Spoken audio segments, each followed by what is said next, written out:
Good afternoon.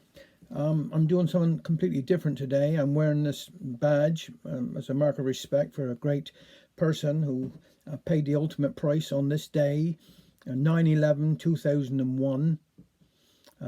Cyril Rick Rescola, also known as Tammy to a lot of people. And when the terrorist flew airplanes into the North Tower, sort of 8:46, and then flew another plane into the South Tower at 9:02. And Rick was actually saved with all his planning that he'd done in the previous years. He'd actually saved almost 3,000 people, but he paid the ultimate price and he gave his life, for which we must all eternally be grateful. And our hearts today go out to Susan and all their family, their children. And please, from everybody here in Cornwall, we send you our love and our support and our thoughts with you on this very difficult day. I'd like to read a few poems, if I may, today.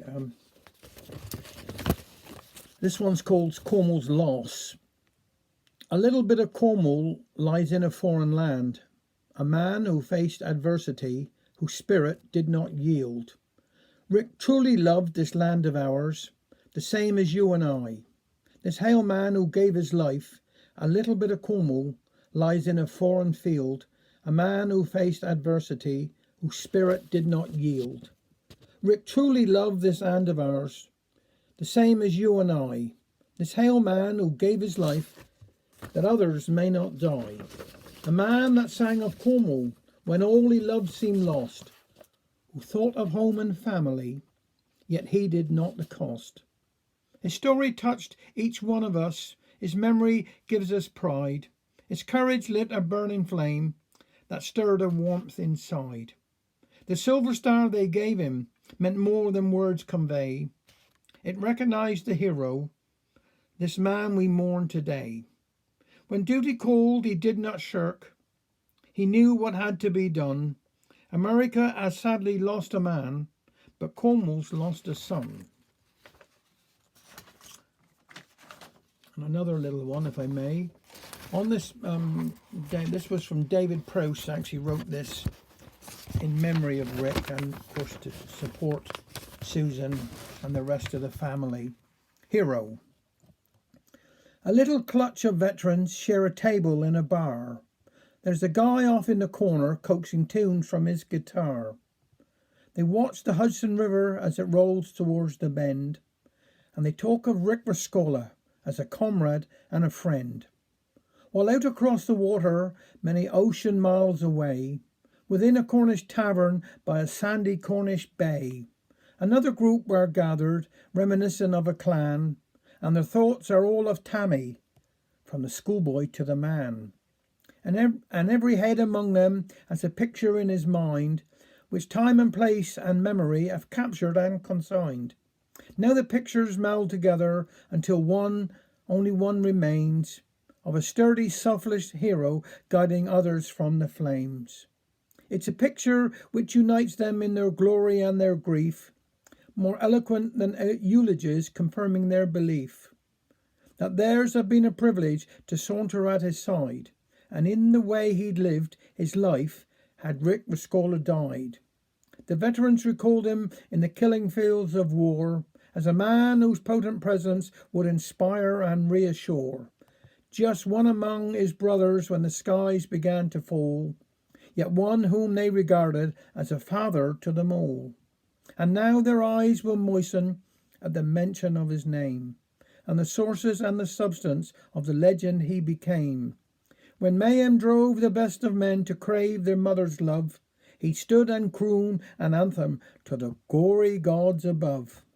And on that evil morning, so deceptively sincere, amid another carnage just as callous and obscene, again he took the mantle of the sainted and the strong, to save the lives of others with a blessing and a song. Between the Hudson River and the sandy shores of Hale, through eyes encompass differences of latitude and scale. All hands are linked together in the testament they bear. but they are Rick Rescorla's friends, united by a prayer. As we said, Rick was born in Hale and went to Penpole School and went to grammar school, and he did a few bits and pieces before he went to Rhodesia, or which we now call Zimbabwe, and there met some friends who became his lifelong friends, and eventually he went to America. But he'll never be forgotten here, and I hope that what we do on Friday, that everybody will remember this man of Cornwall, this son of Cornwall. When tomorrow starts without me, and I'm not there to see, the sun will rise and find your eyes all filled with tears for me. I know how much you love me, as much as I love you, and each time you think of me, I know you'll miss me too. But when tomorrow starts without me, please try to understand that an angel came and called my name and patted me with her hand. I thought about our lives together. I know you must be sad. I thought of all the love we shared and all the fun we had. So, when tomorrow starts without me, don't think we're far apart. For every time you think of me, I'm right there in your heart. I just got to read something else, which I've spoken to Susan about. And when Susan and Rick got married, he was so delighted, and what a fantastic, what a life they had together, and for the future.